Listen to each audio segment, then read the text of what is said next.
Welcome back to the next line of this Comic Corner, Classic / Non-Classic. This is episode number 670, Doubleshot 574.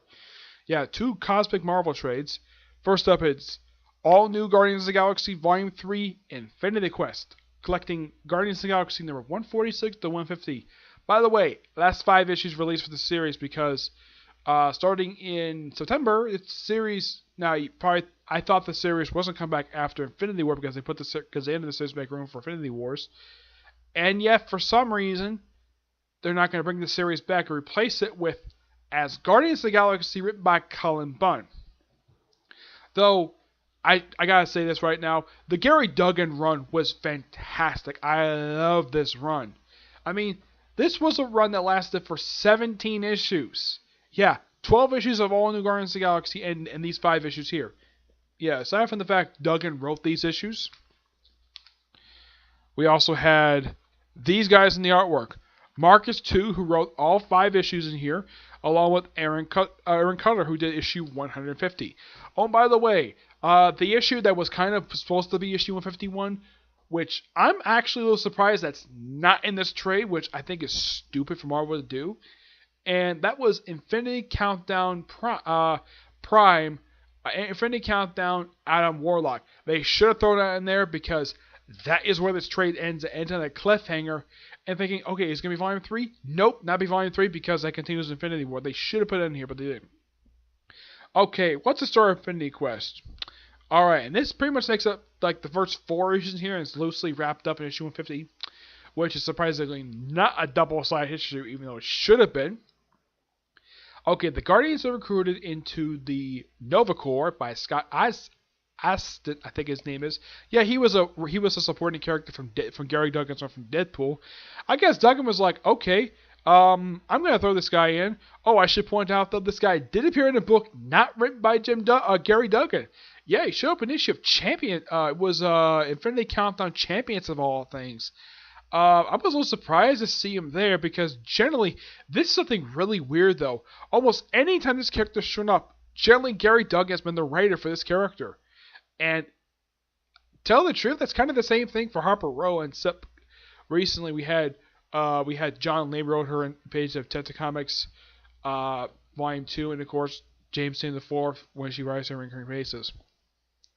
Now apparently Nova Corps is basically he recruits the Guardians of Nova Corps to expose corruption into the group, which they pretty much arrest almost the entire Corps, which apparently they're all crooked anyways, and some of whom would later be able to be agents of the Fraternity of Talents. Yeah, though that's something related to actually Fraternity of the Raptor. That's a species that's where Darkhawk gets his amulet from. And by the way, elements of this particular these 5 issues do play a role in Infinity Countdown and Infinity Wars. Yeah, that's the whole point of these 5 issues is set up Infinity Countdown. Yeah, and this I thought was really interesting though because this is something else they set up for Infinity Countdown. Ultron shows up in here. Asks for how the heck he got the space. Never explained. Kind of like how in Secret Empire last year, where it was never explained how the heck he got his own city. And now here it's like, okay, he's in space for some reason. As for how he got the space, that was never explained. That's the weird thing about Ultron for the past couple years. It's kind of like Marvel has no idea what to do with him anymore. Yeah, ever since the Rage of Ultron one-shot when Hank Pym merged with Ultron, it seems like Marvel has no idea what to do with this character. Yeah, Duggan had reappeared during his run for Uncanny Avengers, and then after that he disappeared. Wasn't seen again until he showed up for an issue of at least for 2 issues of Secret Empire, for no reason, and then he shows up here and now he's in Infinity Countdown. Yeah, he briefly fights, and apparently there was some. Apparently, Ultron is transferring planets for some reason. Yeah, this is never explained. Yeah, that's my biggest complaint for Ultron, who is one of Marvel's biggest A-list villains, and he's a creation of Roy Thomas. And yet, this is how they treat him for the past few years, where half the time they just don't bother to explain what his deal is. Yeah, like How did he get back to space? Did he like when did he say go back to space? When did he set up his own city? Apparently, at one point there was a comic I read recently where he apparently took over an entire planet. Yeah. Oh, and also Drax leaves the Guardians, which. Oh yeah, and they also reveal in here that apparently he likes killing. And he says he's a terrible pacifist. Okay, I think the reason why Duggan did that because people didn't like the fact Jack turned a pacifist anyways. Yep. I'm trying to think what else. Yeah, so they freed the crooked Nova Corps officer to take on the fraternity of Raptors. They defeated them, and of course, oh yeah, and also the pregnant Nova Corps member who wore the red suit, the one who was stationed at the planet with the giant Infinity Stone. Yeah, she's also another character that Gary Duggan chose to be explored upon in Infinity Countdown. So, despite the fact you can call this Infinity Quest prelude to Infinity Countdown. Oh yeah, I should also point out though, Infinity Quest was also the name of the first major cosmic event after Secret Wars 2, back in the 90s, written by Jim Starlin and drawn by George Perez. Yeah, a fantastic comic book that my friend Edgar, I think it just almost finished reviewing the original miniseries. I read the event, it is really damn good. This is good too, but even all this is, it's just setup. But it's good setup. I like the plot thread as he set up. Like the main plot thread that runs this whole thing, the whole thing with the returning talents. That thing is wrapped up by the time the thing is over, but the thing ends on the cliffhanger of Adam Warlock, who's been in that cocoon for how long has it been since he's been in that cocoon? Like a good I'm trying to think. Like let's see, when is I think the final issue came out just recently. Yeah. He's been in that cocoon now. The cocoon was found roughly 7 years ago in the pages of I think it was Annihilator's Earthfall, where somehow they found Adam Warlock's cocoon, and nothing's really much been done with it for the past 7 years. And Gary Duggan's like, okay, can I take this plot thread and basically develop it, getting Adam Warlock out of the cocoon? And I guess Marvel higher ups like, sure, whatever, go right ahead. And yeah, you can see with the cover, yep, Adam Warlock does come out of the cocoon.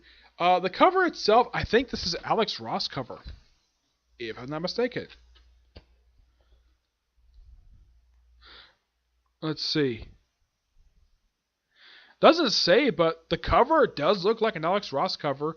I'm surprised they don't give a credit for him on here. Oh yeah, here we go. Okay. Yeah, this is actually the cover for the 150. So yeah, this is definitely an Alex Ross cover. But for some reason they don't list it as an Alex Ross cover, as collection cover, which is really bizarre. But this is a fantastic storyline. One of the many storylines Marvel Legacy that Marvel did last year. This was fantastic, even though it was set up for Infinity Countdown, but it's good setup. And I love the fact Gary Duggan got a chance is doing now the big cosmic crossover. 9.5 out of 10. Really good. Next up it is Darth Vader, Dark Lord of the Sith, Volume 2, Legacy's End, collecting issues 7 through 12 of Darth Vader Volume 2.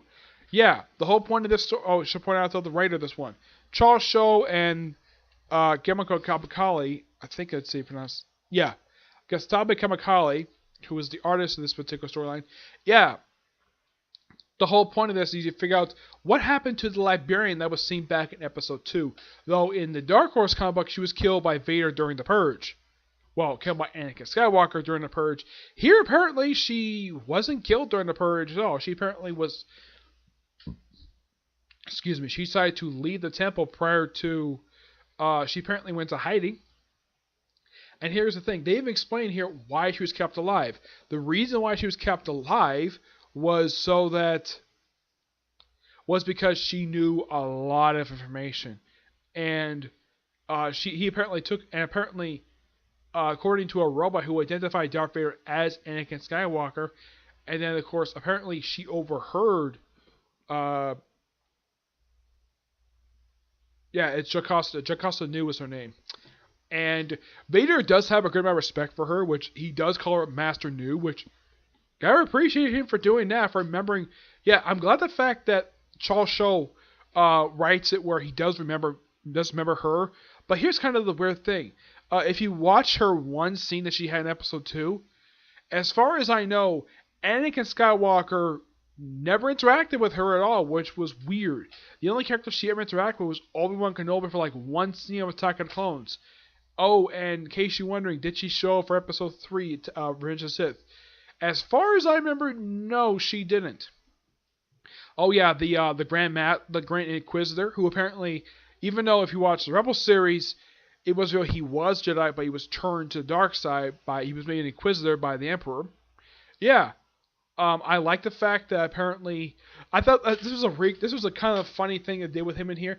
It's like he's looking through the archives for information, and he senses something with the Force, and Jocasta keeps going. It's like, must be nothing, and he comes back like, must be nothing. Go back to work.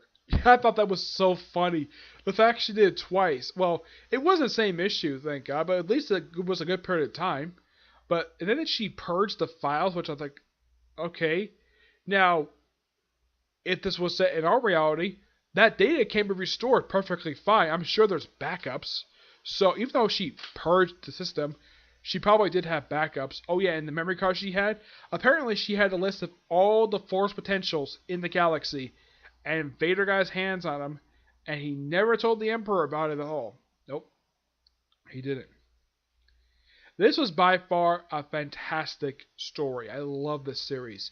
Show does a fantastic job writing Vader. He was a great choice to replace Karen Gillan to write Vader because, and here's kind of the thing with this series, like I mentioned with the previous volume. This is set during the 19-year jump, picking up like right after the events of Revenge of the Sith. Yeah, that's where this is set. Yep, this is set during the 19-year time skip. As for how long it's been since that film, I would say it's been a good 2 or 3 months, possibly. I don't know. They don't mention how much time has passed because it seemed like it's not been that long.